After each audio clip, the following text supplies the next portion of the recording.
Livro de Gênesis, capítulo 22, versículos 7 e 8. Diz assim a palavra de Deus: Quando Isaque disse a Abraão, seu pai: Meu pai, respondeu Abraão: Eis-me aqui, meu filho. Perguntou-lhe Isaque: Eis o fogo e a lenha, mas onde está o cordeiro para o holocausto? Respondeu Abraão: Deus proverá para si, meu filho, o cordeiro para o holocausto. E seguiam ambos juntos. Amém? Vamos orar a Deus. Obrigado pela leitura da tua palavra. Obrigado pelo livre acesso a ela. Obrigado, Senhor, porque o Senhor não nos deu apenas ouvidos para ouvir, mas também um coração para receber a tua palavra como semente, e que o nosso coração seja terra boa, fértil, que possa produzir frutos enormes para a glória do teu nome, Senhor. Fala conosco, porque precisamos te ouvir, em nome de Jesus. Amém. Amém. Aleluia. Deus proverá. Quantas vezes nós ouvimos e falamos isso? Quantas vezes é pregado isso? Eu nem imagino as inúmeras vezes que eu preguei esse texto. Quantas músicas feitas, eu mesmo escrevi uma, e até um título de um dos CDs que eu gravei tem esse nome, Deus proverá. Quantos livros foram escritos? Agora, será que nós entendemos ao declararmos Deus proverá, como muitas vezes nós fazemos, o que significa, e temos a consciência disso, e temos fé para isso? Deus proverá é uma questão de fé ou de expectativa? É uma questão de convicção ou da expectativa que Deus pode fazer algo? Muitas vezes, essa expressão de força de fé, na maioria das vezes, se transforma para nós numa força de expressão, num clichê, algo repetitivo, positivista, em que nós falamos isso tendo a expectativa de que, se repetirmos isso constantemente, algo de bom Deus vai realizar. Precisamos entender mais sobre isso, porque muitas vezes nós pegamos algo da Bíblia e usamos como repetição, como se fosse algo que você pudesse usar de estratégia para que aquilo aconteça também com as nossas vidas. A Bíblia é um livro de revelação de Deus. A Bíblia é o nosso alimento espiritual. A Bíblia é o espelho que nos revela a nós mesmos. A Bíblia é a lente que nos faz enxergar a vida. Mas a Bíblia não é um livro de receitas. Não é um livro de autoajuda. Vou pegar a receita. Se eu tiver com esse problema, basta eu dizer: Deus proverá, e eu creio em Deus, então vai acontecer. Quantas vezes nós usamos a Bíblia erroneamente sem perceber o seu contexto? É por isso que eu queria falar hoje, mais uma vez, repetidamente, até que nós entendamos isso. E o grande segredo da palavra de Deus é que você pode pegar o mesmo texto inúmeras vezes, ele sempre vem renovando e revigorando a nossa vida. Imagina se nós tivéssemos que criar coisas novas o tempo todo. A Bíblia não teria texto mais para a gente pregar, porque fica quase 30 anos pregando. Como é que eu iria achar textos e algo novo que não mexesse com o nosso coração? E a intenção é mexer com o coração e não com a cabeça. É iluminar a sua mente, mas acima de tudo, que o Espírito Santo penetre no coração de cada um de nós. Será que nós podemos dizer como Abraão disse: Deus proverá? Eu creio que sim, mas primeiro eu preciso saber por que Abraão disse com convicção ou com expectativa. A gente tem que ir lá no início, no capítulo 12, na chamada de Abraão, né? Quando Deus chama e quando Deus diz para ele sair da terra dele, da casa da parentela, da casa do pai, do meio da parentela, e ir para o lugar que ele lhe mostraria. E ali ele fez uma promessa. Podemos ir lá em Gênesis capítulo 12.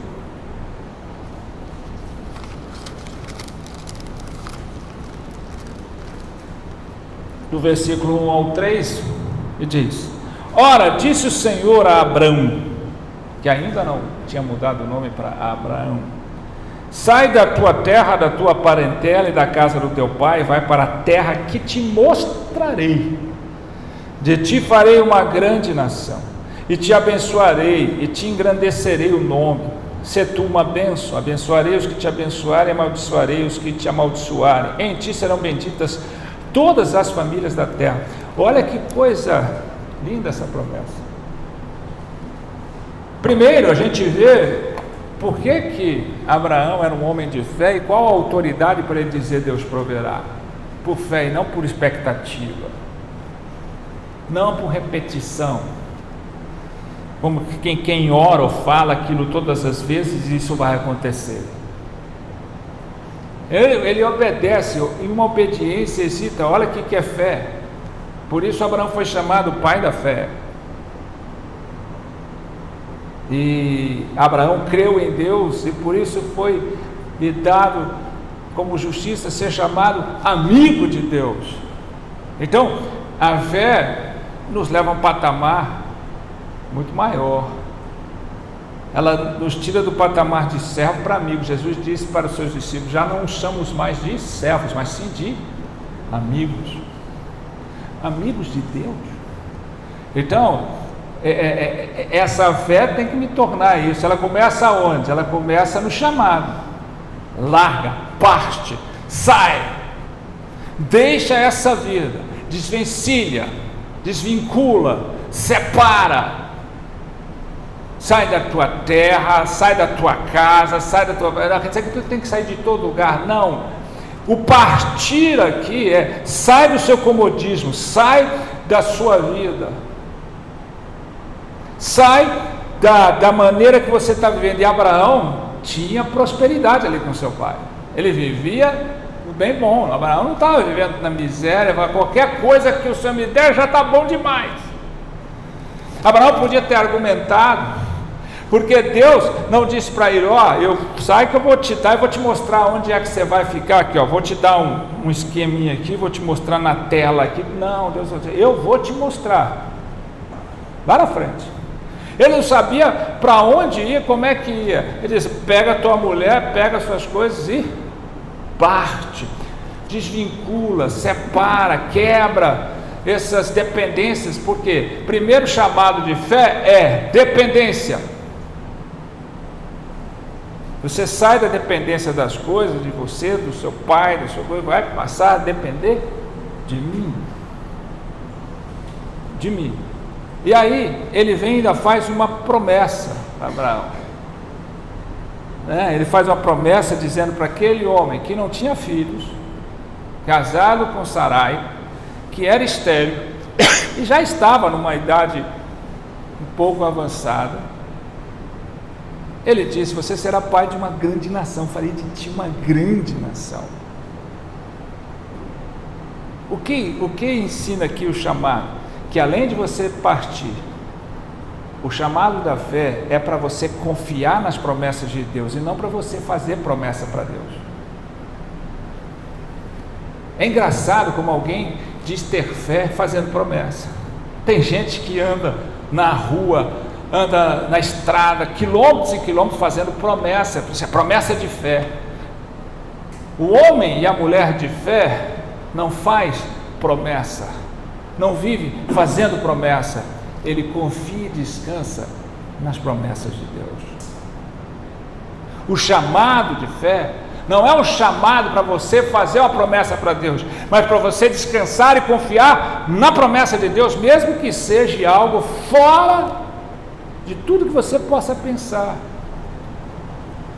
de tudo que você possa imaginar.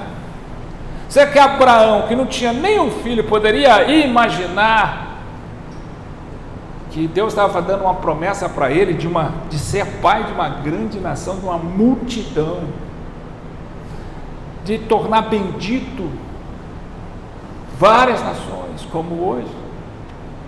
Aquela promessa serviu, nós somos parte daquela promessa. Aquela promessa feita a Abraão trouxe bênção para nós, por isso que nós estamos aqui em Cristo. A promessa de Abraão abençoou quantas nações? Onde o cristianismo alcança, aonde a palavra chega, né? Então você vê que começa por aí a fé, o crer de Abraão. Então eu preciso pensar que esse Deus proverá não é simplesmente uma expressão, um clichê, ou alguma coisa que eu aprendo e declaro, dizendo que eu creio, mas na verdade é apenas por expectativa, é convicção.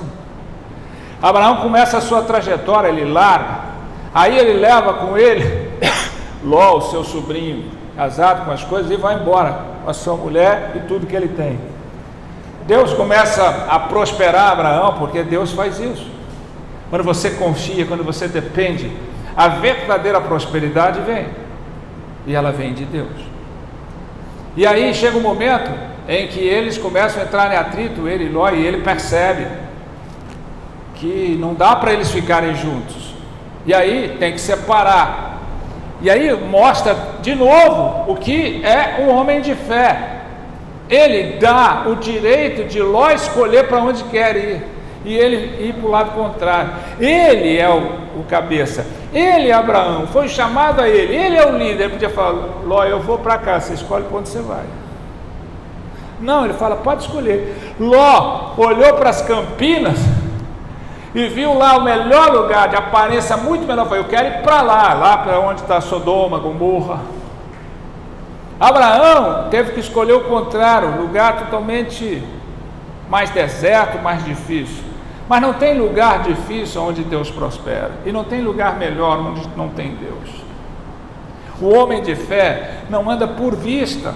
O homem de fé não fica buscando os melhores lugares. Ele sabe que ele pode ir para onde ele for, que se Deus mandar, que ele sabe: aonde eu for, Deus vai me abençoar. Porque ele não está confiando mais nele, ele não está confiando mais na sua razão, ele não está mais dependendo de si, da sua habilidade e capacidade. Ele sabe que ele depende de Deus, e mesmo onde ele estiver, ele depende de Deus o abençoar. Aí continua a sua trajetória. Aí chega um momento em que Sara ouve a promessa foi dada de um filho, mas passa-se 10 anos, a promessa não vem. O homem de fé não conta o tempo. O homem de fé, ele tem certeza que Deus dá no tempo certo. Mas vem a falha. Sara pega 10 anos, nada de filho, ficando mais velha, ela resolve fazer algo. Chama lá a sua concubina e pega e fala, ajeita tudo para que Abraão, chegando de sua casa, possa ter um filho com ela. E Abraão, que poderia chegar, falou: Sara, não foi assim, Deus falou que nasceria do seu ventre. Não, decide e vai lá ter. O resultado foi tudo isso que nós estamos vendo. Hoje Israel é cercado de inimigos, que é tudo descendente dos ismaelitas, de Ismael. A falha em confiar, em esperar em Deus, em precipitar. Aí você me diz: está vendo? Eles erraram. Claro, o chamado de fé, o chamado de Deus para nós, da fé, não imputa que nós sejamos perfeitos. Nenhum é. Não diz que nós não vamos falhar. E às vezes falhamos grosseiramente. Grosseiramente. Abraão e Sara falharam grosseiramente a ponto de nascer Ismael, da escrava Agar, e aí vir a resultar no povo árabe, nesse povo que hoje é inimigo eterno de Israel. Mas Deus não muda suas promessas.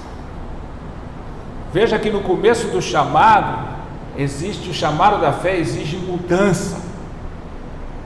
Sempre o chamado da fé exige mudança. Sai da tua casa, da tua terra, do meio da tua parentela, da casa dos seus pais, e vai. Tem que haver mudança de todo tipo, mudança interior, mudança de vida. Mas o nosso Deus não muda, Ele é imutável, Ele continua dando a sua promessa. Passado depois desses 10 anos, mais 15 anos, quase 15 anos, aí vem o anjo do Senhor, que a gente chama de teofania, a presença invisível do Deus invisível, e chega para Abraão e para Sara e diz que nascerá um filho, e vai nascer o filho dele. E quando Sara ouve, Sara ri, incrédula. Por isso que Isaac é filho do riso, significa. Ela, como vai nascer de mim, que sou estéril, já sou velha?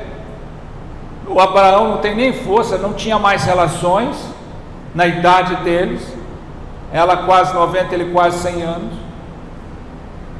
Como? Mas Deus é Deus do impossível, de milagres.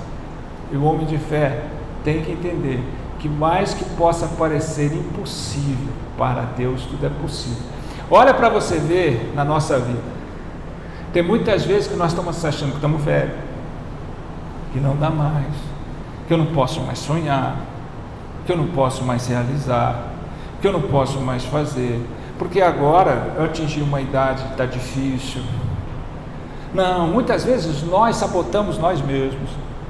Nós não estamos vendo que a nossa fala é uma fala de incredulidade, porque o Deus proverá da expectativa e diz: agora pode, mas estou velho, não vai dar nada, né?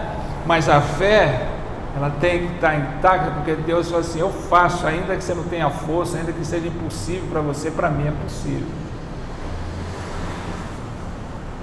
Então, aí com 100 anos e Sara com 90, Abraão teve o filho Isaac. Aí esse homem de fé vem, Isaac já partindo para a adolescência, já passaram alguns anos.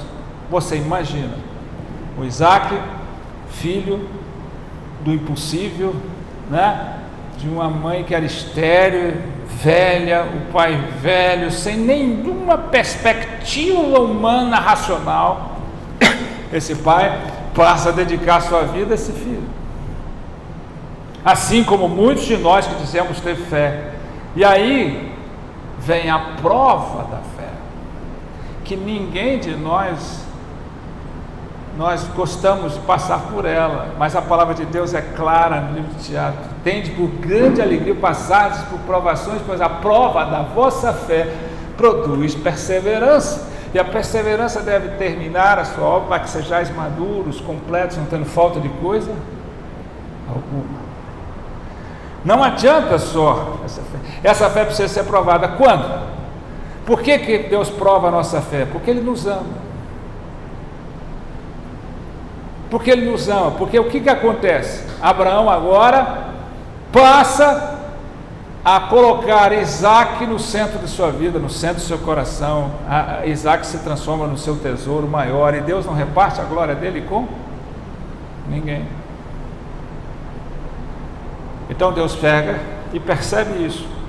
Você veja que o fato de errar, você leva consequências. Deus não impediu Abraão de ter um filho com Agar.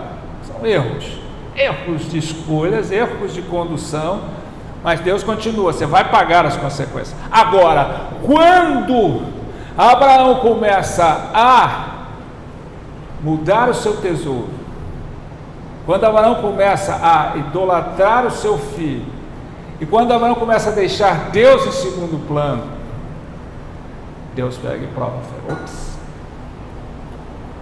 Abraão, pegas o teu filho, a quem tu amas, e sacrifica-o a mim no lugar que eu vou te indicar.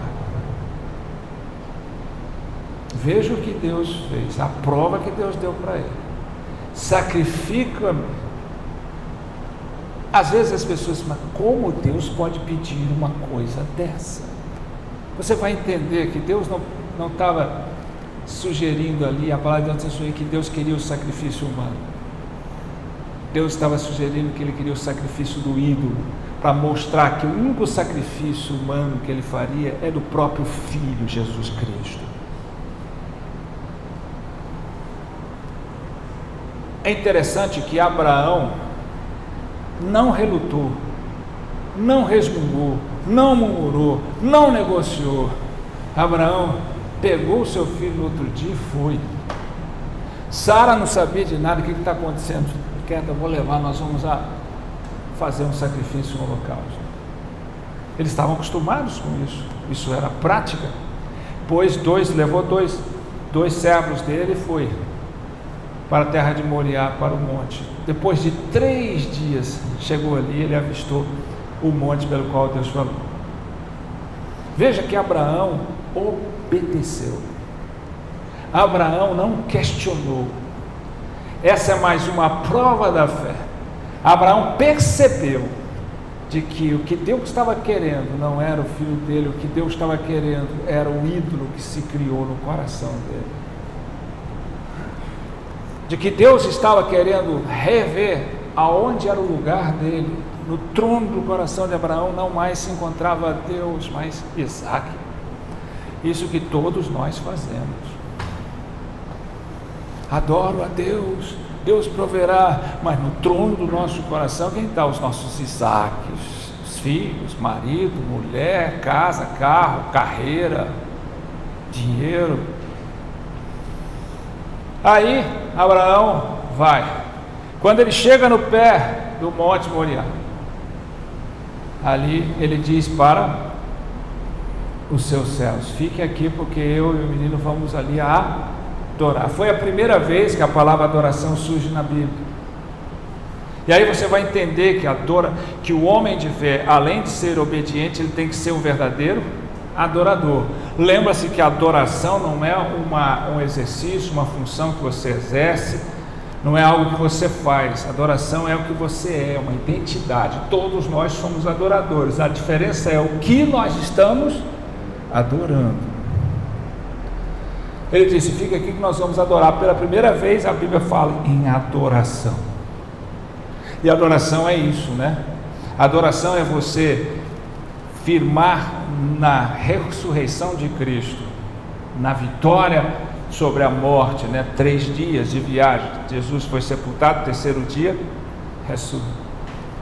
foi ressurreto, né?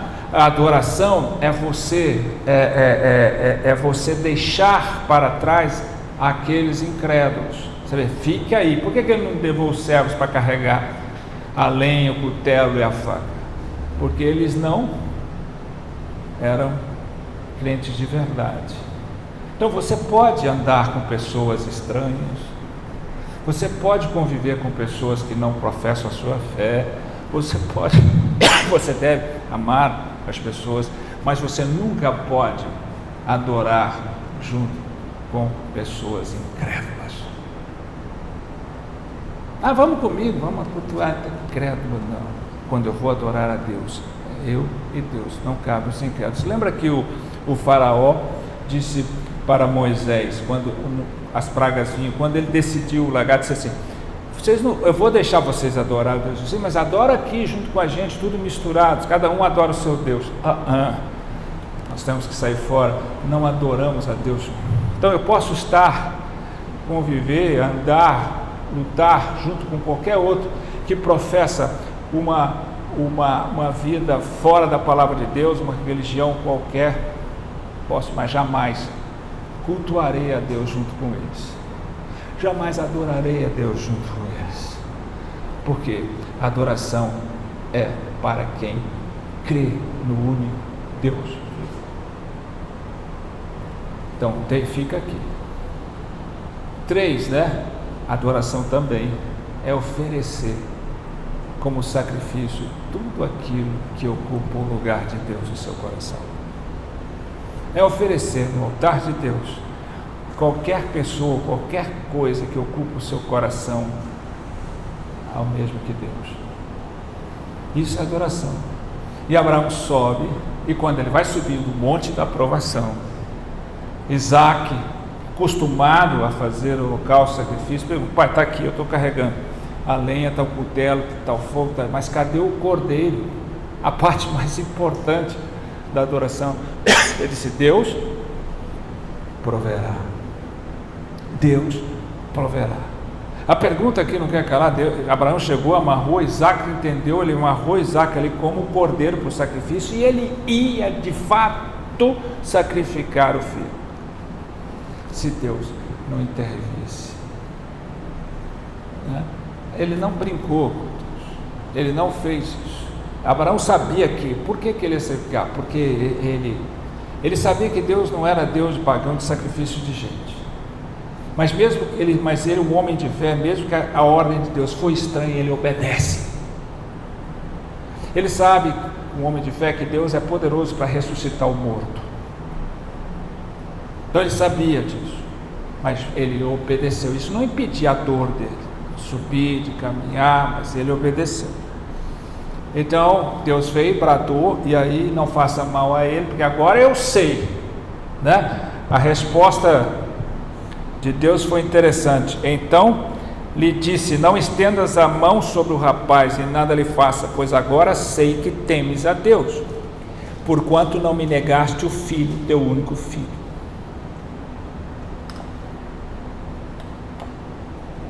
O homem de fé tem em seu coração como maior tesouro o temor a Deus. O quanto nós temos temido a Deus, admirar, reverenciar, respeitar, tremer diante de Deus. Então eu posso errar com as pessoas, mas eu não posso errar com Deus. Não devo errar com as pessoas, mas mesmo que eu erre, mas não, com meu Deus eu tenho que me arrepender. Eu não posso ofender a Deus, o meu pecado ofende a Deus. E veja que Deus foi, e Abraão desceu, e ali tinha um cordeiro mesmo à busta, ele sacrificou e ele desceu ali. Hoje vocês precisam entender que até o templo de Salomão foi construído, foi nesse mesmo lugar, onde tudo se iniciou. E como a palavra de Deus disse, Abraão creu em Deus, e isso foi-lhe imputado por justiça, ser chamado amigo de Deus. Então não adianta só eu falar Deus proverá, não adianta só eu fazer uma expressão Deus proverá, não adianta só eu cantar e levantar as minhas mãozinhas e dizer Deus proverá. Eu preciso entender aonde está a minha fé. Primeiro, o meu chamado de fé: eu larguei, eu parti, eu saí, eu mudei. Um homem de fé, o chamado de fé te chama a mudança, te chama a sair, a partir de uma vida para uma nova vida em Cristo Jesus. Eu preciso largar toda a minha razão, todo o meu conforto. Por isso é que a palavra de Deus é loucura. As coisas de Deus são loucura para os homens naturais, e eles não conseguem discernir porque elas se discernem espiritualmente, diz a palavra de Deus. Loucura, eu vou sair do Pempom, eu vou para Abraão, sai e vou, eu não sei para onde eu vou, mas eu estou indo pautado, confiado, descansado na promessa de Deus. Então, primeiro ato, partir. Primeiro ato, mudar. Primeiro ato, a partir do chamado de fé, eu não posso viver da mesma forma. A partir do chamado de fé, eu tenho que ser um novo homem, uma nova mulher. Eu tenho que ser dependente de Deus. A minha vida tem que ser verticalizada. Não mais segundo os moldes que o mundo aplica, mas segundo o que vem do trono de Deus. E a outra coisa é que eu não faço mais promessas, eu descanso nelas. Eu não preciso fazer promessa para Deus, eu preciso confiar na promessa de Deus. E vocês já devem saber e têm aprendido que A maior forma de gratidão para Deus é confiar nas suas promessas, é descansar nas suas promessas, é se alegrar nas suas promessas, porque o chamado da nossa vida é viver para a glória de Deus e estarmos satisfeitos nele para toda a eternidade. Então eu preciso entender isso.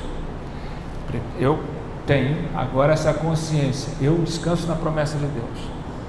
Eu preciso entender que eu não preciso direcionar, eu faço meus planos, mas eu busco a resposta de Deus. Eu ando segundo a direção de Deus, não segundo a minha razão. Eu não faço aquilo que eu quero do jeito que eu quero.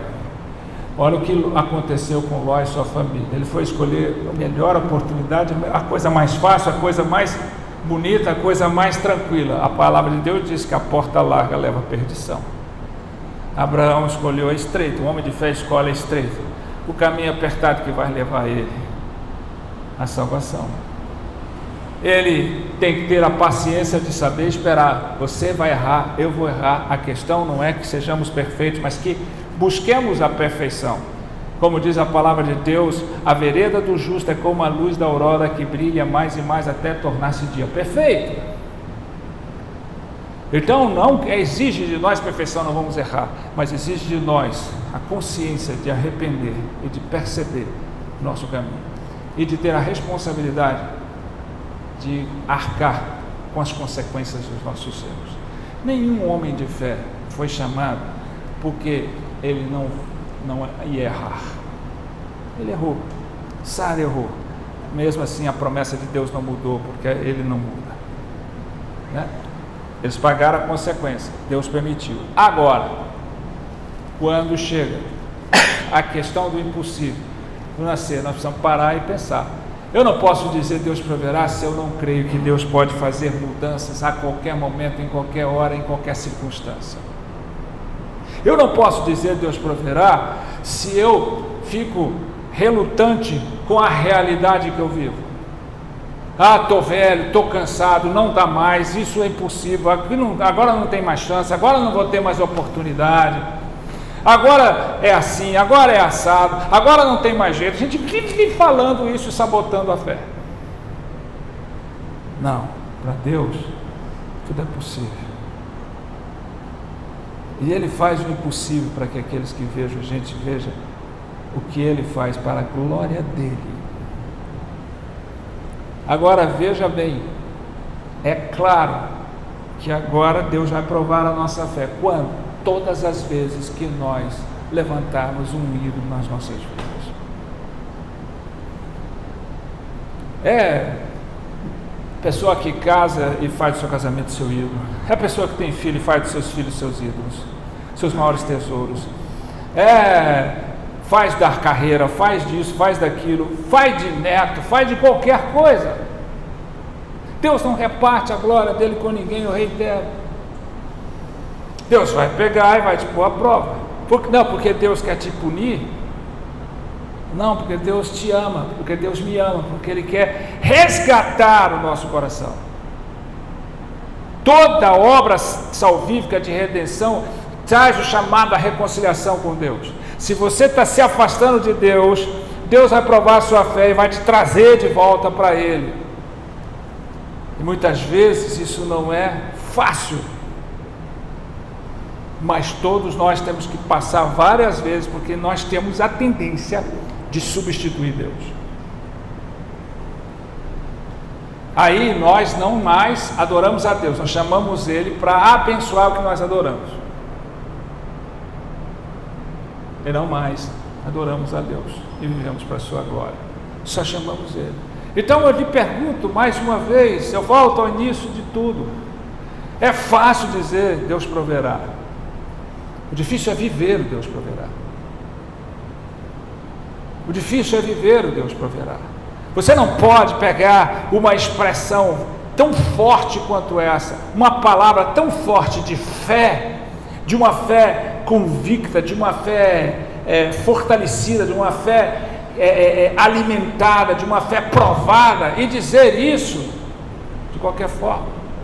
Abraão tinha convicção do que ia acontecer, isso ele não titubeou em nenhum momento.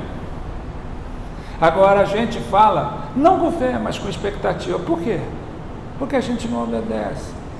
Porque a gente faz do jeito que a gente quer.